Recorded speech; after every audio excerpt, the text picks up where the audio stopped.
દુર્લભ મનુષ્ય ભાવ. તો મનુષ્ય ભાવ દુર્લભ કેમ ગણાય? તો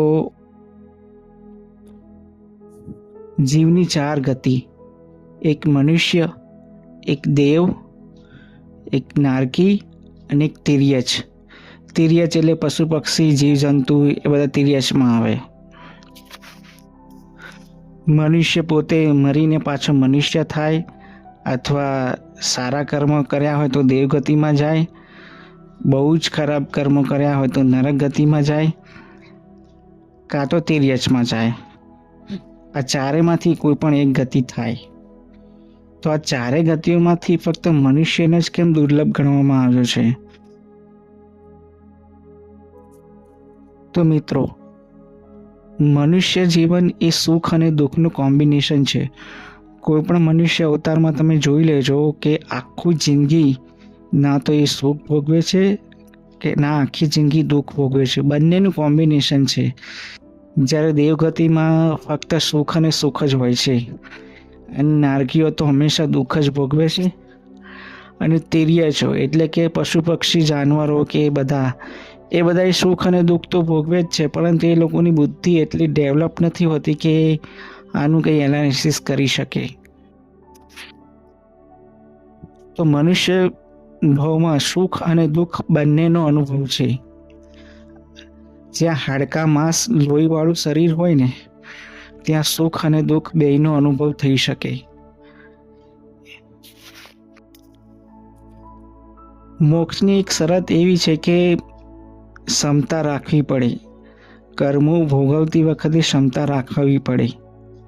એ ક્ષમતા એટલે શું કે ના સુખ અને ના દુઃખ, ના સારું ના ખોટું, બધું સમાન રાખવું પડે. તો નવા કર્મો બંધાય નહીં. જો ક્ષમતા રાખો તો નવા કર્મો બંધાતા અટકી જાય. અને ક્ષમતા ના રાખો, સારું લાગે કે ખોટું લાગે, તો નવા કર્મનો બીજ પડે અને ફરીથી ભોગવવા માટે ફરીથી અવતાર લેવો પડે.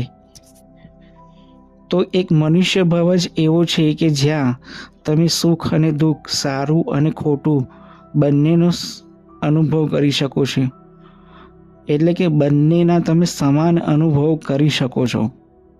એક મનુષ્ય ભાવમાં જ એવી શક્તિ છે કે તમે ક્ષમતા રાખી શકો છો. જ્યારે દેવગતિ એટલે કે સ્વર્ગમાં તો તમે જાઓ તો ફક્ત ને ફક્ત સુખનો જ અનુભવ થાય, દુઃખનો અનુભવ જ નથી. તો ક્ષમતાનો સવાલ જ પેદા નથી થતો. નારકીઓ તો ફક્ત દુઃખ જ ભોગવે છે, એમને ક્ષણભર પણ સુખ હોતું નથી. એટલે ત્યાં સુખનો અભાવ છે, તો ત્યાં પણ ક્ષમતા પોસિબલ નથી. જ્યારે તિર્યચ ગતિ જાનવરો, તો જાનવરોને સુખ અને દુઃખનો સમાન અનુભવ, એવું કંઈ બુદ્ધિ હોતી નથી એમની ડેવલપ. તો રહ્યો ફક્ત મનુષ્ય ભાવ. તો મનુષ્ય ભાવ ક્ષમતાનો અનુભવ કરી શકે.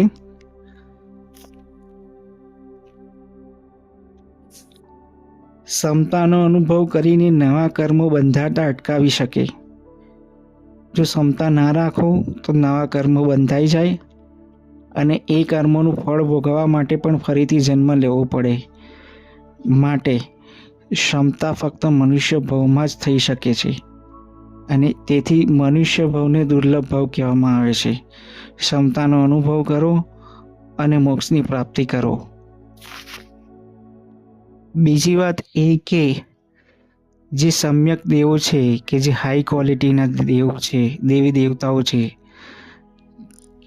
કે જેમણે આત્મજ્ઞાન પ્રાપ્ત કરેલું હતું જ્યારે તેઓ મનુષ્ય ભાવમાં હતા, પણ કોઈ કારણસર તેમનો મોક્ષ રહી ગયો હતો અને આત્મજ્ઞાન પ્રાપ્ત કર્યું હતું અને હાલ તેઓ દેવગતિમાં છે. એવા સમ્યક દેવી દેવતાઓ પણ એવું ઈચ્છે છે કે ક્યારે અમારો મનુષ્ય ભાવ આવે અને અમે મોક્ષે જઈએ, ક્ષમતા રાખીને મોક્ષે જઈએ. તો એ લોકો પણ મનુષ્ય ભાવની રાહ જોઈ રહ્યા હોય છે. ત્રીજું, નારકીઓ. તો નારકીઓ અત્યારે હાલ નરકમાં ખૂબ જ દુઃખ ભોગવી રહ્યા હોય છે. પણ કુદરતનો નિયમ એવો છે કે દરેક જીવ એની ગતિ બદલાય તો એ સૌથી પહેલાં મનુષ્યમાં જાય અને પછીથી એની જે ગતિ હોય એ કર્મ પ્રમાણે એની ગતિમાં જાય. તો નારકીઓ પણ એ નરક ભોગવીને પાછા મનુષ્યમાં આવશે. તો મનુષ્ય ભાવ એક એવો વચ્ચેનો ભાવ છે કે જ્યાંથી તમારી ગતિ ચેન્જ થાય. એક મનુષ્યને જ એવો પાવર હોય છે કે એ પોતાના કર્મો વડે પોતાની ગતિ નક્કી કરી શકે છે. દેવલોકના દેવોને અને નરકના નારકીઓને પણ એવો પાવર નથી કે તેઓ પોતાની ગતિ નક્કી કરી શકે. પણ મનુષ્યને એક એવો પાવર હોય છે કે તેઓ પોતાની ગતિ નક્કી કરી શકે. એટલે કે મનુષ્ય જે કર્મ કરે એ પ્રમાણે એની ગતિ થાય છે. દેવલોકના દેવો કર્મો કરે એ પ્રમાણે એની ગતિ નથી થતી. દેવલોકના દેવોની ગતિ તો ફક્ત એક પરિણામ હોય છે કે જેઓ મનુષ્ય જીવનમાં પુણ્ય કમાયેલું હોય તો એમની દેવ ગતિ થાય તો એ દેવમાં જઈને એ પુણ્યનું ફળ સ્વરૂપે દેવલોક ભોગવે છે અને ફરીથી પાછા મનુષ્ય ગતિમાં આવી જાય છે. તો દેવલોકમાં જઈને નવા કર્મો બાંધતા નથી પણ જૂના કર્મો ભોગવે છે. એ દેવલોકમાં જઈને નવી ગતિ નથી બાંધતા, એ નવી ગતિ નથી કરતા, પરંતુ એ કર્મનું ફળ ભોગવે છે. મોસ્ટ પ્રોબેબલી બહુ રેર કિસ્સામાં જે લોકો નવા કર્મો બાંધે છે એ ફરીથી પાછા મનુષ્યમાં આવીને પોતાના નવા કર્મો કરીને એ પ્રમાણે ગતિ ચેન્જ કરી શકે છે. સેમ નરકના નારકીઓ પણ એ કર્મનું ફળ જ ભોગવે છે. એ જ્યારે મનુષ્ય જીવનમાં બહુ જ ખરાબ કર્મો કર્યા હોય તો એના ફળ સ્વરૂપે એમને નરકમાં જવું પડ્યું હોય તો એ નરકમાં જઈને કર્મોનું ફળ ભોગવે છે. તેઓ નરકમાં નવા કર્મો બાંધતા નથી પરંતુ ફક્ત કર્મોનું ફળ ભોગવે છે. એ જ્યારે ફરીથી મનુષ્ય ભાવમાં આવશે, એ જ્યારે કર્મોના ફળ પૂરા થઈ જશે અને ફરીથી મનુષ્ય ભાવમાં આવશે ત્યારે ફરીથી એ પોતાના કર્મ સ્વરૂપ આગળ વધશે. હવે રહી તિર્યસ ગતિ, તો તિર્યસ ગતિમાં હોય છે પશુ પક્ષીઓ, જાનવરો, જીવજંતુ, એ બધા તિર્યસ ગતિમાં. તે લોકો ઓબ્વિયસલી નવા કર્મો બાંધે તો છે જ, પરંતુ તે લોકોની બુદ્ધિ એક લિમિટેડ હોય છે. તે લોકોની બુદ્ધિ ડેવલપ હોતી નથી કે તેઓ ડાયરેક્ટ પોતાની ગતિથી સીધા સ્વર્ગમાં કે નર્કમાં કે મોક્ષે જઈ શકે, એવું નથી હોતું. તેઓ એક લિમિટેડ કર્મ બાંધે છે. એમની બુદ્ધિ એમનો ઈગો એક લિમિટેડ હોય છે કે જે બેઝિક જરૂરિયાતો પૂરી કરવાની અને જેઓ ચાલ ચલગતો એક બેઝિક હોય છે. તેથી એવું નવા કર્મ બાંધે તો ખરા, પણ એ બહુ મોટા ના હોય, આમ એક પ્રાઇમરી જેવા હોય. એટલે એ લોકોના જીવનમાંથી મોક્ષે તો જઈ જ ના શકાય, કારણ કે ક્ષમતા રાખવાનો સવાલ જ નથી. ક્ષમતા સંભાવ એ શું છે એ લોકોને ખબર જ નથી. તેથી તિર્યસ ગતિમાંથી પણ મોક્ષ પોસિબલ જ નથી. એક ફક્ત ને ફક્ત મનુષ્ય ભાવમાંથી જ મોક્ષ પોસિબલ છે. તેથી તેને દુર્લભ કહેવામાં આવ્યો છે. તિર્યસ ગતિના જીવો પણ એવું ઈચ્છે કે અમારો જન્મ પાછો મનુષ્યમાં થાય, પરંતુ એવું પણ એ લોકોને જ્ઞાન હોતું નથી કે આ એક જન્મ છે અમારો. એક લિમિટેડ જ્ઞાન હોય છે. પરંતુ જ્યારે એમનું પણ જીવન પૂરું થઈ જાય છે ત્યારે ફરીથી તેઓ મનુષ્યમાં આવે છે. ફક્ત મનુષ્ય ભાવથી જ દુર્લભ નથી થઈ જતો. મનુષ્યનું જન્મ મળ્યા પછી પણ જ્ઞાન મળે અને એ જ્ઞાનની પ્રેક્ટિસ કરે તો મોક્ષ થાય. ફક્ત જ્ઞાન મળેથી મોક્ષ ના થાય. અને મનુષ્યના બધા જ ભાવ એવા નથી કે એમને જ્ઞાન મળે અથવા જ્ઞાન લેવાની ઈચ્છા થાય. અગાઉના જન્મોમાં ઈચ્છા કરી હોય કે ભાઈ મારે આવું જ્ઞાન લેવું છે કે મારે મોક્ષે જવું છે, તો એના નેક્સ્ટ ભાવમાં એ જ્ઞાન લે અને આગળ વધે. તેથી બધા જ મનુષ્ય ભાવ એ દુર્લભ નથી, પરંતુ જે મનુષ્ય ભાવમાં એ જ્ઞાન લે છે તે જ મનુષ્ય ભાવ દુર્લભ મનુષ્ય ભાવ કહેવાય છે, કે એવો ભાવ ફરીથી ક્યારેય મળતો નથી જલ્દી. માટે જે મનુષ્ય ભાવમાં આત્માનું જ્ઞાન થાય, મોક્ષનું જ્ઞાન થાય, તો સમજી લેવાનું કે એ તમારો બહુ જ ઇમ્પોર્ટન્ટ ભાવ છે, બહુ જ દુર્લભ છે. એ કેટલાય લાખો કરોડો વર્ષ પછી આવે એવો ભાવ છે.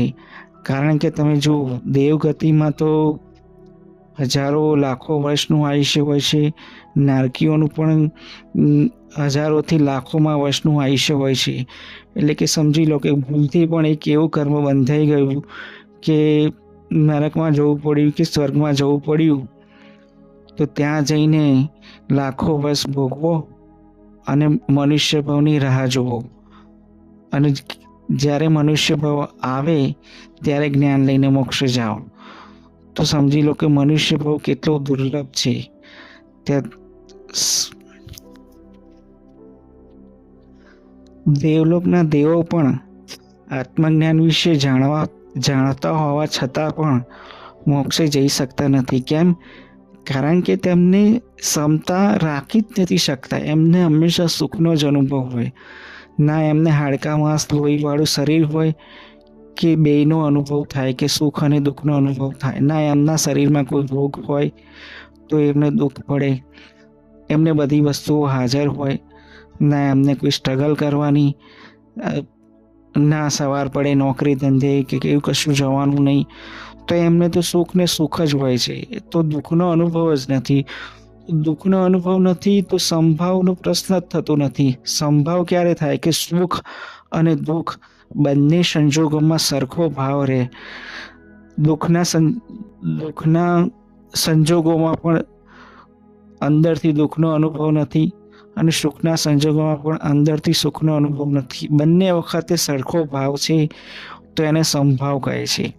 તો સંભાવ હોય તો જ મોક્ષે જઈ શકે. પણ દેવલોકના દેવોને તો દુઃખનો અનુભવ જ નથી, તો એ પછી સંભાવનો પ્રશ્ન જ થતો નથી. ભલે એમને જ્ઞાન મળી ગયું હોય પણ પ્રેક્ટિસ કરવા માટે હાલ સ્કોપ જ નથી. એ ફક્ત જ્ઞાન લઈને બેઠા છે. તો એ લોકો પણ એવું ઈચ્છે છે કે અમારો ક્યારેય મનુષ્ય ભાવ આવે અને અમે જ્ઞાન લઈને મોક્ષે જઈએ.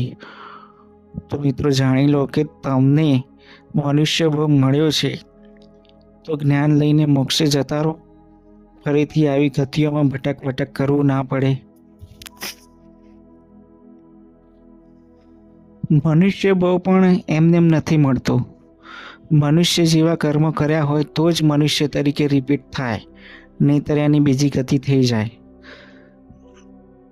બહુ જ ત્રાસ આપ્યો હોય નરકમાં જાય. કોઈનું છીનવી લીધું હોય, કોઈના હાકો પર તરાપો માર્યા હોય, કોઈને માનસિક રીતે હેરાન કર્યા હોય, પરેશાન કર્યા હોય, તો તિર્યસમાં જાય. અને બહુ જ કોઈની મદદ કરી હોય, પોતે સેક્રિફાઈસ કર્યું હોય અને બીજાની મદદ કરી હોય, ઉપવાસ કર્યા હોય, જપ તપ કર્યા હોય, ભક્તિ બહુ કરી હોય અને પુણ્ય મેળવી હોય, તો દેવલોકમાં જાય. તો મનુષ્યના કર્મો કયા? તો માનવતા જેવા કર્મો. નોર્માલિટીમાં રહો તો મનુષ્યનો જ ભાવ મળે. અબવ નોર્માલિટી ઉપર અને નોર્માલિટીથી નીચે તો મનુષ્ય ભાવ ના મળે. બધા જેમ રહે છે એમ રહો તો નોર્માલિટીમાં રહે.